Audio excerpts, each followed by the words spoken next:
देखो, अब हम स्टार्ट करते हैं हमारा क्वेश्चन नंबर 22 हमारी सीरीज़ का। In the refining of silver the recovery of silver from silver nitrate solution involve displacement bye copper metal.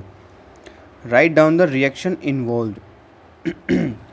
देखो, इस क्वेश्चन में ना हम स्टेप्स से चलते हैं। आंसर इसका तो एक सिंगल इक्वेशन में ही ख़त्म हो जाएगा।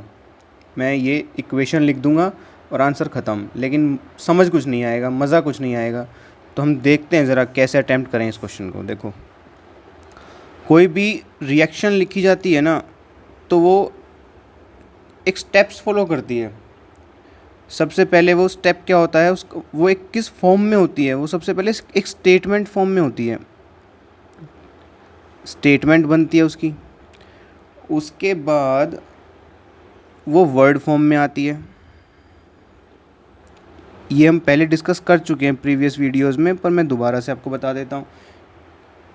वर्ड फॉर्म के बाद वो स्केलेटल फॉर्म में आती है। Skeletal form means molecular form, उसको मॉलिक्यूलर फॉर्म में लिखना और अनबैलेंस्ड फॉर्म में लिखना। फिर आती है बैलेंस्ड फॉर्म।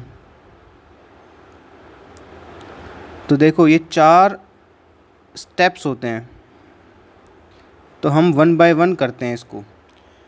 तो अब देखो, सबसे पहले इस क्वेश्चन में बच्चा अगर और कुछ भी नहीं जानता ना, तो एक चीज़ बड़े आराम से करके आ सकता है।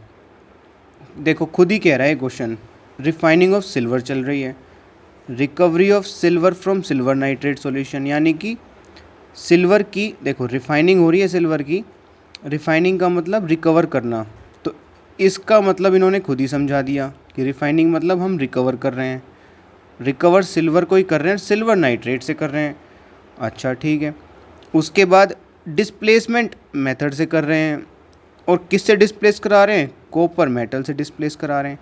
तो हमारा स्टेटमेंट तो यहीं बन गई, जो स्टेप 1 है हमारा वो यहीं बन गया। कैसे, देखो, स्टेप 1 यानी कि हमारी स्टेटमेंट फॉर्म लिखेंगे हम इसको। हम क्या लिखेंगे कि सिल्वर इज़, अच्छा लंबा भी नहीं करते, शॉर्ट में कर लेते हैं। Copper displaces silver, copper displaces silver from silver nitrate. एक तो ये थोड़ा सा और रह गया, उसको भी करेंगे, पहले इतना कर लेते हैं। Copper displaces silver from silver nitrate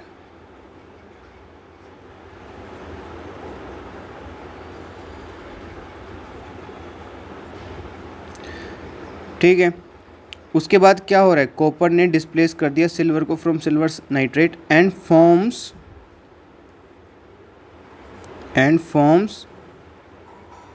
copper nitrate. क्योंकि जब कॉपर सिल्वर को सिल्वर नाइट्रेट से डिस्प्लेस कर रहा है, तो खुद ने एडजस्ट होना है सिल्वर को डिस्प्लेस करके। तो ये यहाँ से देखो, ये इसको धक्का मारेगा, ये डिस्प्लेस हो गया, तो बचा, इसने इसकी जगह ले ली, तो कॉपर नाइट्रेट बच जाएगा। हर डिस्प्लेसमेंट रिएक्शन में इस तरह से आप नेम जोड़ सकते हो, बहुत इजी है। एंड फॉर्म्स कॉपर नाइट्रेट, और बच क्या गया, silver metal and silver metal. इसको आप थोड़ा और बड़ा भी कर सकते थे कि copper metal displaces silver from silver nitrate aqueous solution and forms copper nitrate aqueous solution and silver metal. ठीक है, ऐसे भी वेल एंड गुड है। अब हम वर्ड फॉर्म करेंगे, स्टेप 2 हमारा। वर्ड फॉर्म में सिल्वर नाइट्रेट है, तो इसको हम लिख देंगे यहाँ पर सिल्वर नाइट्रेट। कैसा सॉल्यूशन है, एक्वस सॉल्यूशन है। प्लस कॉपर दे रहे हैं हम, सॉलिड फॉर्म में दे रहे हैं, कॉपर मेटल। और ये क्या कर रहा है, ये डिस्प्लेसमेंट रिएक्शन कर रहा है, और क्या बना रहा है, कॉपर नाइट्रेट बना रहा है। कॉपर नाइट्रेट का aqueous solution means copper nitrate को पानी में घोल दिया, सिंपल। एक्वस सॉल्यूशन प्लस क्या मिल रहा है हमें, ऑब्वियसली हमें मिल रहा है सिल्वर मेटल। सिल्वर मेटल क्या है, ये सॉलिड है। ये होती है वर्ड फॉर्म, मीन्स हमने अब हमारी इक्वेशन रिएक्शन को स्टेटमेंट से वर्ड फॉर्म में बना लिया। अब स्केलेटल फॉर्म क्या होगी, स्केलेटल फॉर्म होती है molecular form, means silver nitrate का मॉलिक्यूलर फॉर्मूला क्या होता है उस फॉर्म में लिखना। Step 3 means molecular form. अब मॉलिक्यूलर फॉर्म की फॉर्म में लिखेंगे इसको। क्या है मॉलिक्यूलर फॉर्म, सिल्वर नाइट्रेट का फॉर्मूला होता है हमारे पास AgNO3 and this is aqueous. Copper metal Cu solid, copper nitrate होगा CuNO3 ट्वाइस, ये भी एक्वस। और silver metal means Ag metal solid. This is known as skeletal form और unbalanced form. यहाँ तक आ गया समझ।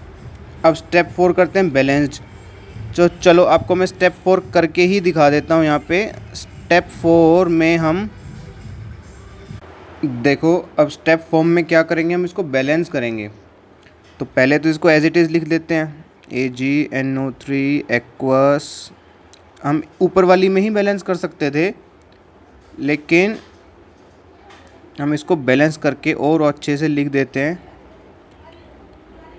कोई नीचे वाली 4th स्टेप को लिखने का कोई सेंस नहीं बनता वैसे, लेकिन मैंने आपको 4 स्टेप्स बताए हैं ना, तो 4 स्टेप्स बस वो कंप्लीट करके आपके माइंड को एक गुड फीलिंग देने की कोशिश कर रहा हूँ। देखो सिल्वर मेटल एक है, यहाँ पर एक है, ये तो ठीक है। देखो बैलेंस करते हैं ना, हिट एंड ट्रायल मेथड से बैलेंस करते हैं। वैसे तो मेथड ये है कि हिट एंड ट्रायल में भी आप सबसे ज़्यादा नंबर ऑफ़ एटम्स जो है ना उसको चूज़ करो, लेकिन कई बार उसमें भी अटक जाते हैं। तो हम सब सिंपल कर लेते हैं, लेफ़्ट से स्टार्ट कर देते हैं। एलिमेंट्स को चूज़ करना, वो बैलेंस नंबरिंग बनाना स्टार्ट कर देते हैं, तो वो नंबर बन जाते हैं। सिल्वर एक है, ठीक है। NO3 पूरा आयन होता है, इकट्ठा ही जाएगा जहाँ जाएगा। तो यहाँ पर 2 है, यहाँ पर 2 हैं, तो भाई सिंपल इसमें 2 लगा देते हैं। ये रो अभी बैलेंस करने की कोशिश कर रहे हैं, पता नहीं हमें कि प्रॉपरली बैलेंस होगा, 2 ही आएगा, इसलिए हम पूरा नहीं लिख रहे। 2 लिख दिया, ठीक है। उसके बाद में ये हो गया, ये भी बैलेंस हो गया। कॉपर एक है, कॉपर एक रहेगा। सिल्वर 2 हैं, तो यहाँ 2 लगा देते हैं। अब बैलेंस हो गया, तो हम फ्रैंकली लिख सकते हैं 2 1 1 2। This is now a balanced chemical equation.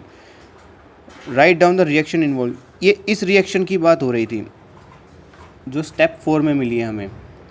इस तरह से ही आपको लिखना है। I hope it is very much clear to you now.